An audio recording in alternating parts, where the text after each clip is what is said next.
Hey everyone, welcome back to OnBase. I'm your host, Chris Moody, and today we're very excited to have Chaz Horn with us to talk about mastering leverage and go-to-market strategy, unlocking brand potential and sales success. Chaz, thanks for joining us today and welcome to the show. Yeah, thank you, Chris. Great to be here. Can't wait to jump into our conversation. Awesome. Well, let's do that. We'll jump right in. The first question I love to ask is for you to tell us a little bit about your journey and what led you to what you're doing today. Yeah. Well, so it all started when I was the worst salesperson in the world. I mean, literally, I was 119 out of 119 sales reps. I couldn't break my way out of a wet paper bag if I had if I had to sell my way out of that. And so month after month, it was a 100% commission job. I was sitting in my car. It was raining. And I remember it's Northern California. And around that time, my empty fuel light came on. I'm like, great. That's all I need. That's exactly how I feel, empty. And soon after that, my boss, we had communicated. He sensed I was down. He had me over for dinner. Ken Upton. My boss became a mentor that evening. He sat me down after dinner because we went over and had a nice meal. And he brought me in his den. I could still remember it like it was yesterday. Fire in the fireplace. And he sat in this kind of chair of prominence, and I sat in a chair across from him, his pupil. He said, Chaz, are you sick and tired of being sick and tired and not making any sales? I was like, yes. He said, 3 words, you can be, followed by the top salesperson in the world, but not in the world, but in the company. He said, but those 3 words, you can be somebody who I looked up to, speaking life into me, believing in me, and then followed by, you could be the top salesperson, but don't you hate those big buts? 1 T, by the way. But you got to follow the system and the process, Chaz. It's proven. We've spent thousands of hours. So the next day I started following the system, started following the process, and it was awkward. It was out of my comfort zone. I mean, this is part of growth. But I got a meeting, and then I walked out of another meeting with a check and another one. And 45 days later, I went from 119 out of 119 sales reps with 0 sales to having $14,000 in commissions and being the number 3 salesperson. So that's where I started. And I understood from that point forward. It took a long time for that to sink in, but belief, having a mentor, having a system and a process to follow, that has been with me throughout my entire career. If something isn't working, is it my mindset? Is the system wrong? Am I executing on the process wrong? Or later in life when I started learning about marketing. So that's where I started. And it was an amazing experience being a total failure. Those failures are the stepping stones on the way to success if you own them and learn from them. But that's where I started, and that kicked off my career. Oh, I love that so much. You can be. That's really good. I have 4 kids and I coach a 7 and 8-year-old baseball team right now. I will be using I love that. and pulling on you can be, right? The infinite possibilities that you have of where you'd want to take your career. What led you to focus on go-to-market strategy, brand building, and sales execution? Yeah, so I see GTM, go-to-market strategy, a lot of times. And so when I hear that, I just like to simplify it. It's, you have someone that's out there, you need to identify them, you need to attract them, and then you need to onboard them as a client. So what is the best way to, first and foremost, it starts with absolute clarity. I use the acronym TTABS, and I'm using my hand because there's 5 letters. Yes, my TTABS has 2 T's. Tactic, technique, so TT, tactic, technique, attitude, behavior, strategy. Tactic is what you do. Technique is how you execute on that tactic. A is your attitude. And it used to be less like having an attitude of tenacity, go, go, go, cold call, cold call. But I shifted. And so it's not so much about the attitude of tenacity. There's nothing wrong with tenacity. It's more about having an attitude with the intention to serve, not sell, and you will attract and not repel. That's the first page of my sales book for kids, Dr. Seuss style. So, and then the KPI, that's the behaviors. That's the number of tactics that you do. And then strategy. Sun Tzu said this, tactic without strategy. He's the author of Art of War, military genius. He said, tactic without strategy is the noise before defeat. But he also said, strategy without tactics is the slowest route to victory. You need both of those. So as far as going to market, you need to, I like to start with strategy. Yes, attitude is always important as a framework and a foundation. But if you don't know and understand your target audience's needs and wants, then you're not going to be able to speak to their needs and wants in such a way where like, oh, wow, he really understands me. I mean, that's what marketing is to build confidence in your prospect's mind about you and your solution being able to solve their problem. So develop strategy, know your target audience. And by the way, if you have customers, who's the best source of information? Your customers. Elon Musk talks about having those continual feedback loops. And I've created a performance scorecard so that you can constantly get feedback. Every time I do a training session, score me on a scale of 1 to 5. And so I remember one week he gave me the founder gave me a 3.5. I'm like, 3.5?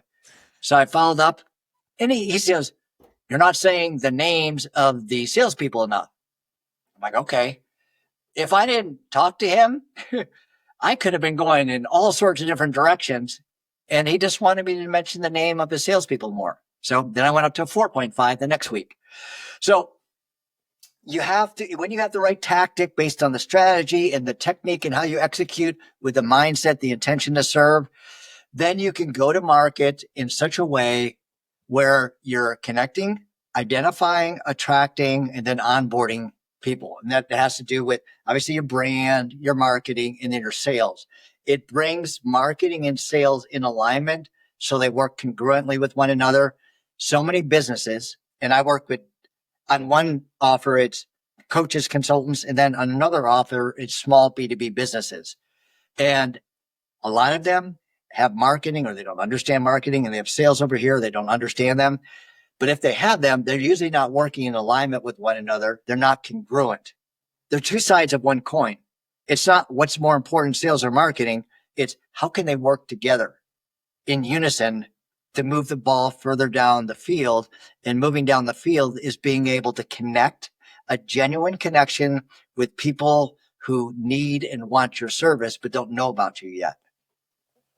Yeah, I love that. And this next question, it may call upon the story of your mentor and the prominent chair and the fireplace and everything. But what are the most pivotal lessons you've learned about leveraging the resources and relationships in your career that shape your current approach? Yeah. Well, I just thought about a different mentor. So yes, Ken Upton. And I've been looking for him for like 10 years, never did. I'm not sure if he's still alive or not, but I've shared his story many times. So kudos to him. So leverage. I remember sitting in my car another time. This is maybe 15 years later. And it was all about TAB, just tactic, attitude, behavior. And this is before I came up with the S and the additional T. And so it's just massive action and no strategy. And so I was just doing in-person cold calls at the time. And I remember I was sitting here, I'm like, I'm getting sick and tired of making all these stinking cold calls. They don't know me. There's little leverage. And so I remember there's something special about really asking yourself questions when you're facing a problem. What can I do better? What should I change?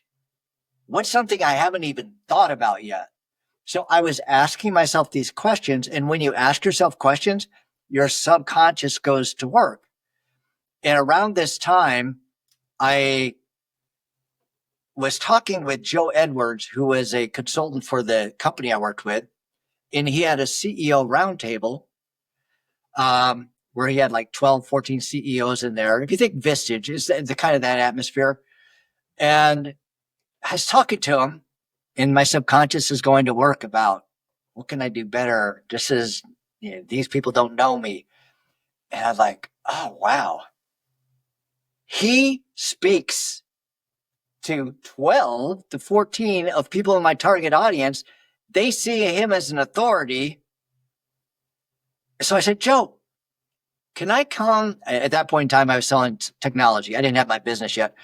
I said, can I come and talk to your CEOs about, I was at a cybersecurity solution that I was selling. And he goes, oh yeah, that would be great. They need to know about this. So now I'm leveraging his audience. He's introducing me. Okay. So it's a little bit kind of a collaboration. And so because he's introducing me, now those 12 to 14 CEOs say, oh, this guy must be an authority because Joe Edwards is inviting him in to talk to us. So instead of cold calls, it's a warm introduction, great conversation. At the end of that conversation, there's a guy who had 21 restaurants, and his POS system was hacked, and he was going to lose the ability to take Visa. And so he needed to become PCI compliant.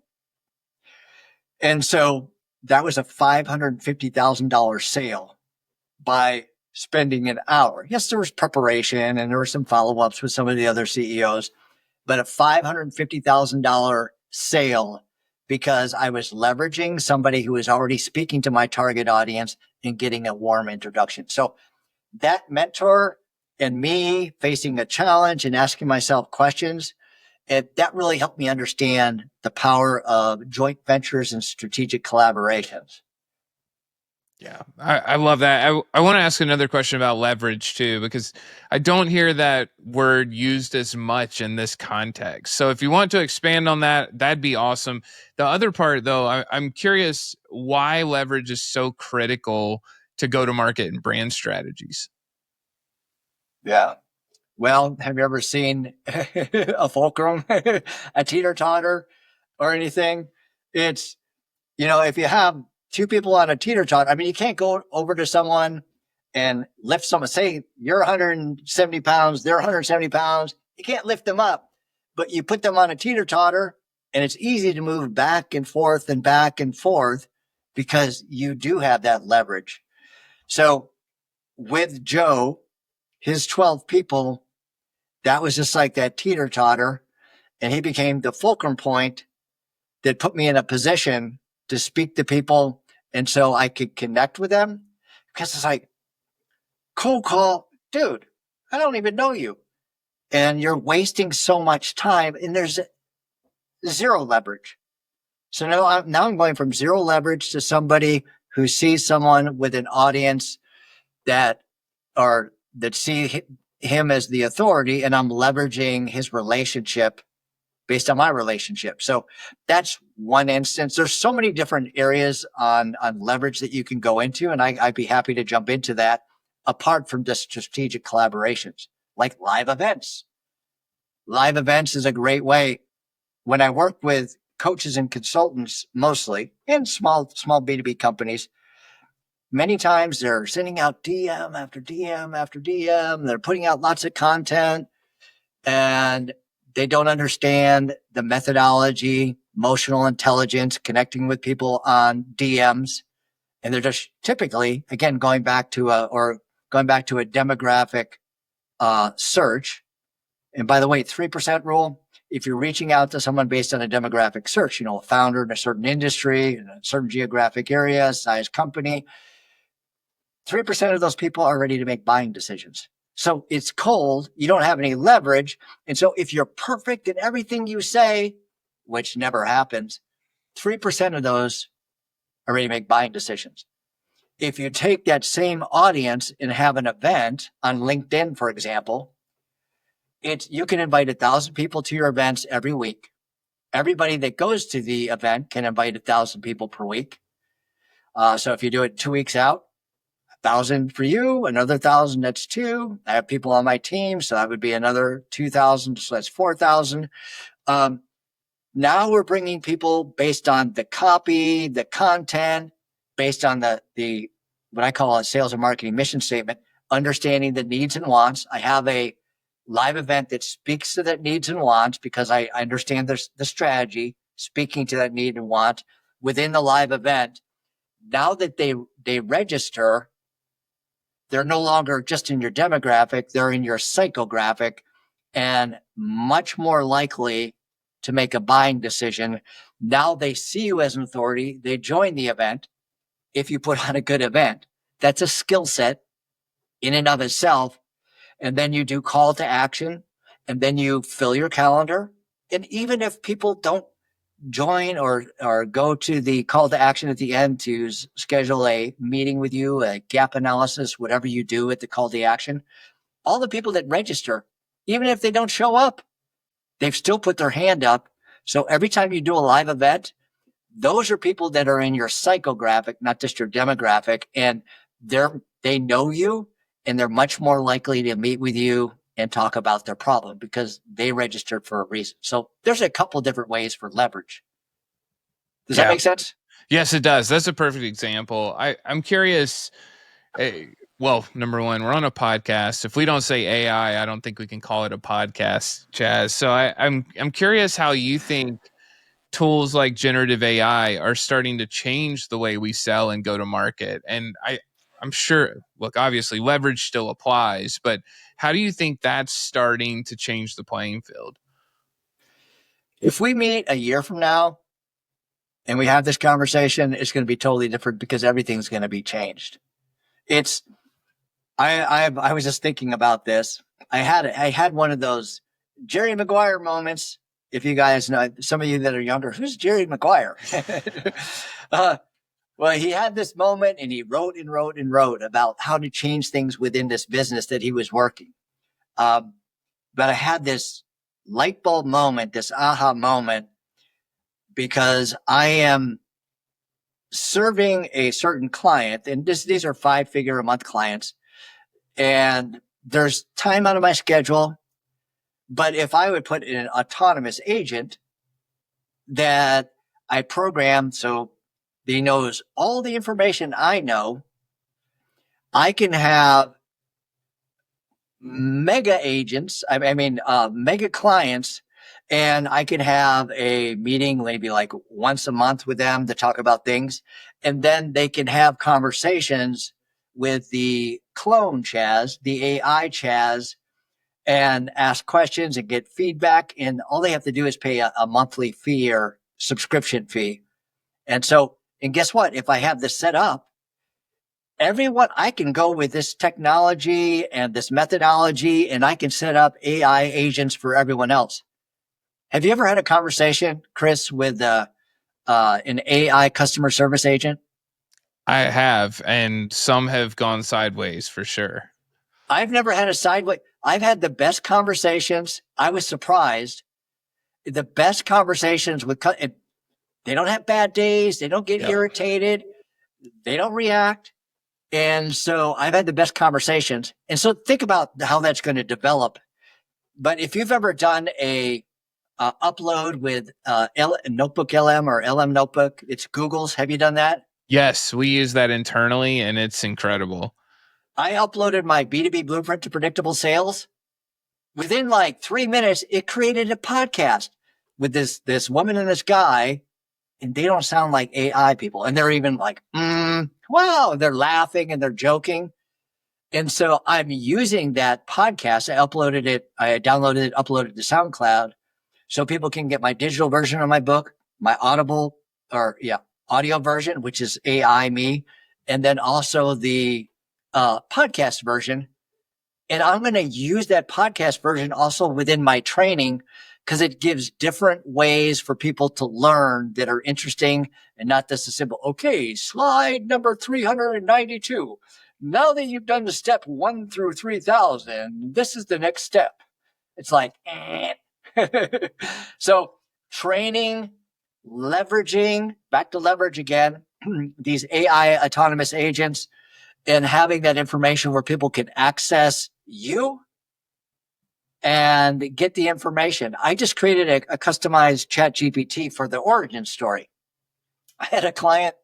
If people don't know what an origin story is it okay? I could jump into this real quick. Oh, perfect. Okay. Yes. So if you look at any Hollywood movie, or I guess Netflix movie or Amazon movie now, this is what happens. There's always like they're down in despair, and then all of a sudden they're getting hope, and then they get up here, and then all of a sudden something happens. They're like, oh no. And then down when they hit rock bottom, all of a sudden. And so that's the origin story. If you follow that, you will connect with people, and any successful movie follows that framework. And so I created this customized ChatGPT to create the origin story. And I was talking with my client.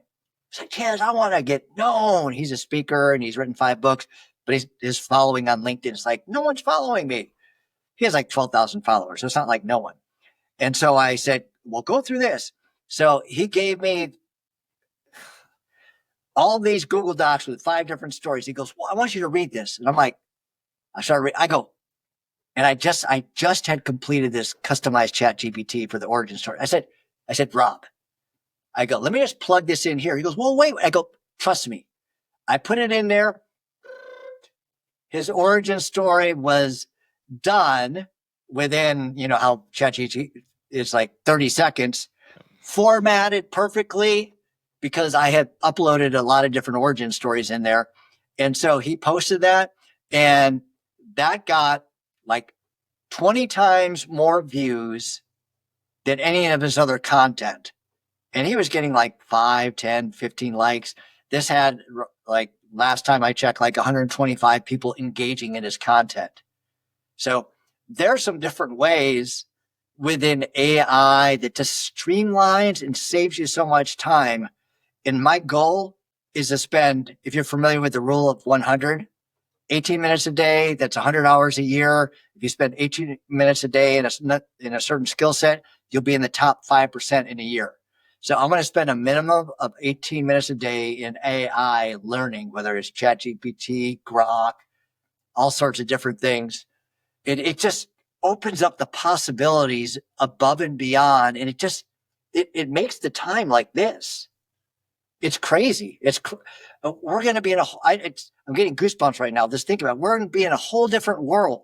A lot of people get scared of AI, but I tell you what, jump in and start learning. I mean, it's like, well, I don't know what to do.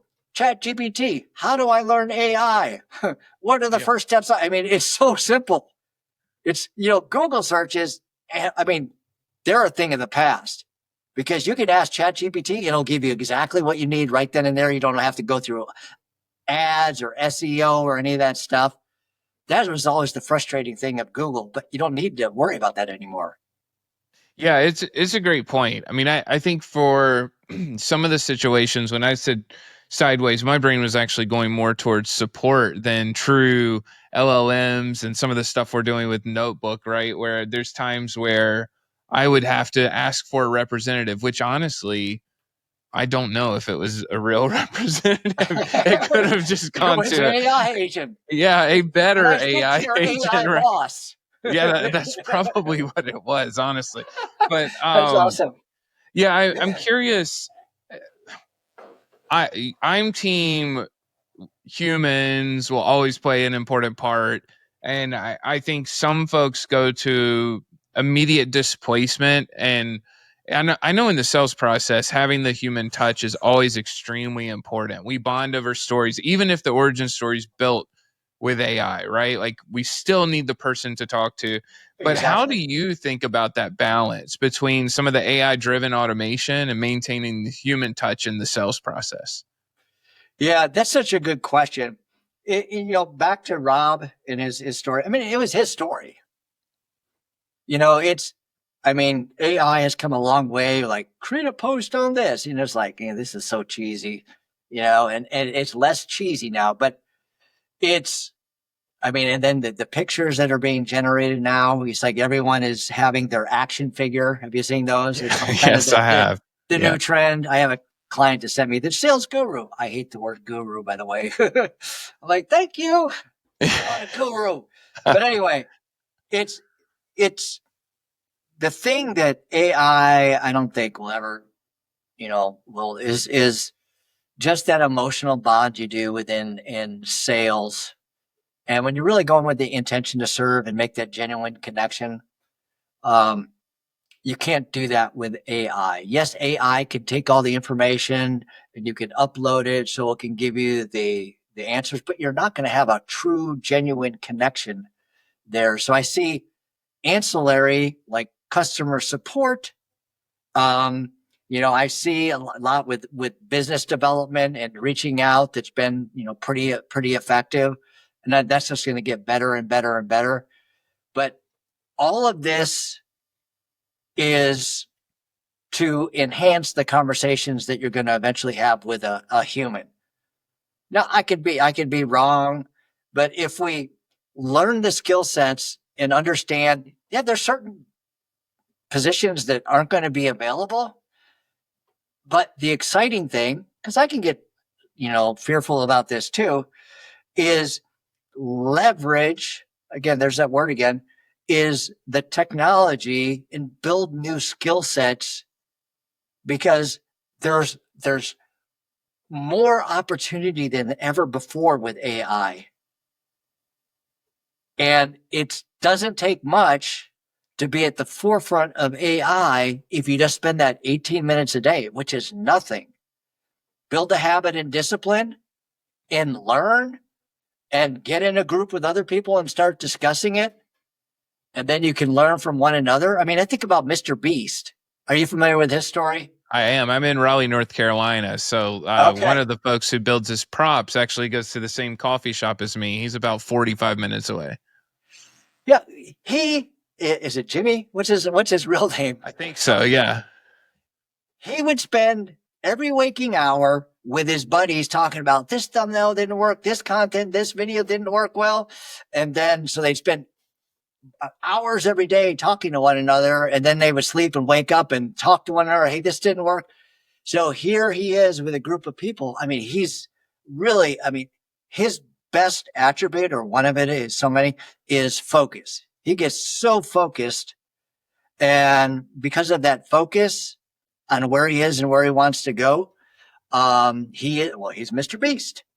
And so, when you get around other people, it will help. And we are where we are based on the expectations of the peer group we surround ourselves with. So if you surround yourself with people who are looking to go to the next level, then they're going to pull you up with them. Or if you surround yourself with people who are at the place you want to go, that's what I would advise. But yes, definitely spend time with AI. Yeah, I love that. One of my favorite quotes is by Jim Rohn, and it's you're the average of the 5 people you spend the Yeah. most time with. And it's exactly what you said. I've used that in slides for over a decade. It will never change because we all know it too, right? Like there are people that may drain your energy and people that refill it. I love the AI point. One thing I'd encourage folks who are listening to, even if you start with personal things you're trying to solve, I have you have 4 kids, but my oldest is 13 and he's a tall string bean and a baseball pitcher and he wants to bulk up, right? And I was trying to tell him, I was like, well, look, let's use ChatGPT or Gemini and go through, hey, I need you to be the world's leading fitness trainer for ages 13 to 16. If you have someone who's 5'10", 170 pounds, who wants to add 25 pounds of muscle, what should they be eating every single day? And then it goes through and spits it out. And then could you turn that into a grocery list with recipes? And then it's like, boom. And instantly, I mean, his mind was blown. So to your point, just that 18 minutes of tinkering to solve something with your kids or with your Yes. partner or, anything. It doesn't even have to be work related, but you'll start to think differently about how we interact with AI. So I thought that was a great point too. Yeah. And as you said that, I just thought of Randy Johnson, if you're familiar with him. I mean, was he 6'7"? What did Yeah. they call him? Randy Johnson. He was Yeah, the big unit. the big unit. That's right. He had that wingspan, that long arm. It's scary to face him as a batter. Yes. Yeah. And we're recording shortly after the Masters. For those who don't know the actual recording date, it was kind of crazy. King Griffey Jr. was one of the photographers at the Masters, and Randy Johnson's also a professional photographer. So one of Oh, the wow. biggest pictures of Rory McIlroy was King Griffey Jr. So totally unrelated to the podcast, but I'm sure he was spending at least 18 minutes a day taking pictures while he was one of the best baseball players in the world. Yes, that's definitely. Well, cool. If we walked you in a room, Chaz, with a bunch of sales leaders and they're trying to scale their brand, they're trying to better tap into leverage, and they're trying to improve their go-to-market strategy. So all of the above, right? Like they're just in that state. We need the best piece of advice you can give us. What would it be? There isn't any single piece of advice that I can give you that's going to be there, because it's like, what's the silver bullet? Yeah. There isn't, because everyone is so different. But I would say, well, first I would go through TTABS with them, and I'd say, first you got to get absolute clarity on. Well, there's several directions I would go with this. So think X plus Y equals T. And that's where I would start, because this goes to your attitude. Most businesses focus on, I'm going to increase sales and the tactics and strategy. That's all important. But if you don't focus on the transformation your product, your service, your solution makes in your clients' lives and businesses, then you're not going to have conviction in what you do. So I have a simple formula, X plus Y equals T, because I can't remember one, like Ken Upton, he was an amazing boss who became my mentor, but it wasn't like, hey, I'm selling advertising. This advertising is amazing. It really wasn't. This is going to transform the lives. I can't remember one business that I worked with a lot over 30 plus years, where I'm like, man, I'm going to transform the lives. And if as a business, you start something because you want to transform, I mean, look at Apple. Okay. That's a great example. If you want to transform the lives of the people you serve and start there, and then in order to do that, to reach them, then you're backing into, so that's going to set your attitude. I want to serve people so I can help them transform their lives and business. And then we're going to go back and we're going to walk through tabs. Okay. This is now, how can we identify them, attract them, so we can onboard them as new clients predictably? And that goes into the tactic, how you're going to reach them, the technique, how you're going to execute that tactic, your mindset, which is transformation, but also intention to serve. And serving someone, by the way, doesn't mean you have a weak linguini type spine. If you're truly serving people, you're going to ask them difficult questions. You're going to go from passing out Band-Aids because you haven't gone below the little cut they have on their arm, and going below the cut and uncovering they have cancer. That's when they're ready to make a buying decision. And then they'll pay you whatever your solution is if they have confidence in you. So it's focusing on the transformation you're going to make. That's going to set your framework. And then working through TTABS. That's what I would share with them. But if you don't have the conviction and the vision within your company, transforming people's lives, if someone comes to work for you, they're going to be in and out. But if they come into your business and see, wow, you're going to attract people, there's going to be a flow of people, like let's just say salespeople or marketing people. Wow, I want to be a part of this. This is exciting. And you're going to keep people there, and you're going to hire the best people, because you're looking to change the world, because your product, solution, service transforms people's lives. If you don't start there, then your business is going to be like any other business. We just want to grow. Why? To make more money. Why? So we can do more things. So we can do what I want, when I want, wherever I want, whatever the saying goes. And that's all good and fine. But if you don't start with the premise of transformation, all the other stuff isn't going to make sense, because you're not going to have it up here, and that's not going to be transferred to the people that you hire on your team. It's great advice. All right, we're coming in on the home stretch, Chaz. We have a couple quick hitters. The first one, You can only pick one thing. So this is a constraint here. Only one. What is the single biggest challenge in sales today? Single biggest challenge in sales today, and I think in anything, is just our mindset. That's it. Love it. It's if you don't have the right mindset, think perspective, because mindset gets overused. Growth mindset, scarcity mindset.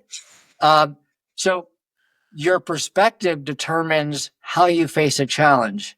And it can either be an anchor that keeps you stuck in mediocrity or a springboard that takes you into your potential. So that challenge, the AI, anything that we're going in, we can get so stuck. It's like, oh my gosh, this is new. This is outside of my comfort zone. When you realize that challenge is there to grow you and shift your perspective with that, then that will change how you view things. And so you don't get stuck every time you face a challenge. If you're not facing challenges, then that's another problem. You're probably spending too much time in your comfort zone. That's exactly right. Yeah, I'm team motivated by big challenges. Grass is greener if I don't have something big to solve. So I Greener where you totally water feel it. that one. Yeah. Awesome. Well, what are your favorite tools and technology? So this is kind of lightning round portion. They can be quick Yeah. hitters, but you've hit Yeah. on Notebook, you've hit on ChatGPT. What else do you love to use today? Yeah. I really like Grok, the storytelling feature there. I've actually started writing some novels.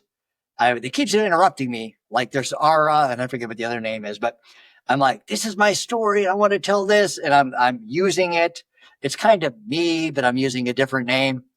And so I really enjoy that because now I'm starting to write these novels and whatnot that hit home with the point. So that's really good. I've been trying Whisper, which it's voice to text, but it's not just voice to text. It will frame things in a formatted context and it'll save you a lot of different time. So that's something, LinkedIn isn't a new technology, but it's 80% of B2B leads are generated there. So I've spent over 15,000 hours there and I still like it as a platform. But I mean, I can't think of any other specific tools or whatnot other than what we mentioned. I mean, the Claude is really good for copy. I like that better than ChatGPT, but those are some of the ones that I like and enjoy. Awesome. What about good reads? What are your favorite books, blogs, podcasts, newsletters, anything that stands out to you? Yeah, there's a book by Jamie Winship that transformed my life. Talk about transformation. It's called Fearless Living. And it's one of those books that you can't just kind of sit down. I consume most of my books through Audible, where you can just listen to it like I'm working out and I'm listening to a book. You got to sit down and really go through this. So that book really helped me understand my God-given identity. It only took me 5 decades to get there, but it's okay. And because of that, it's think, be, do, have.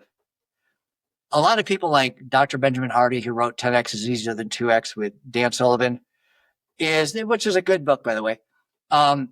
He talks about your frame, your floor, your focus. But if you understand your identity, you're naturally going to have and operate your being out of who you are. You're naturally going to operate at the high standards, have the focus. And that's what I think the biggest challenge is, talking about sales and whatnot, is people don't understand who they are.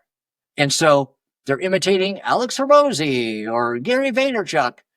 And it just dilutes who you are. If you can really grasp your God-given identity and operate out of that, it will solve so many problems. So Fearless Living by Jamie Winship, amazing book.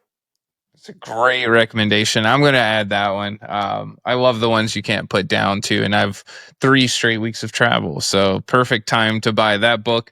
What about great people? Who inspires you the most in the B2B space? They don't have to be in the B2B space, but who's inspiring you in the space you're in? Jamie Winship. So I bought a license to his identity exchange. And so I'm taking entrepreneurs through the journey and hearing from God and their God-given identity. So that he's huge. He's at the forefront. All of the other ones are a lot, you mentioned Jim Rohn, he just had a unique way, he's Tony Robbins' mentor. Tony Robbins wouldn't be Tony Robbins if it wasn't for Jim Rohn in his life. And I'm just trying to grasp kind of some of the other people. I like Craig Groeschel as another for leadership and whatnot. He's really someone that I enjoy to listen to, just a person of integrity. They created this Bible app, there are going to be 1 billion downloads of this Bible app, which they started in like 2007 or something. So that's pretty incredible. I can't think of someone specifically like, wow, here's someone who's amazing. I look at a lot of the same people that people follow with the Alex Hormozy, Layla Hormozy, and a lot of other people. But I will go through cycles and who I listen to, but those are some of my main ones that I follow, starting with Jamie Winship, because I'm kind of in that trend right now. Awesome. Great answers. And then the most important question of all, Chaz, how can everyone get in touch with you after this episode? If that's the most important question, I better answer it right. So a couple ways. Go to my LinkedIn. LinkedIn's the best place to reach me. Just Chaz Horn on LinkedIn, or go email me at chazhorn@chazhorn.com. You see my name. It's just four letters, not Chaz.Horn, Chaz _, just chazhorn@chazhorn.com. And put Chris in the subject line so I know where you found me. Also, if it's okay with you, I'd be happy to give away a copy of the B2B Blueprint to Predictable Sales. You can have a link and you can download that. There's video training and a lot of the things that we're talking about there and much more. You can get a copy of that as well. Absolutely. We can totally make that happen. So we can put that in the blog post and the promotion and push that out too. Well, Chaz, it's been a pleasure. Thanks so much for sharing all your knowledge with us today. Yeah, it's been amazing to get into the conversation with you, Chris. I appreciate it. Thank you so much. Thanks. Have a good rest of your day. You too.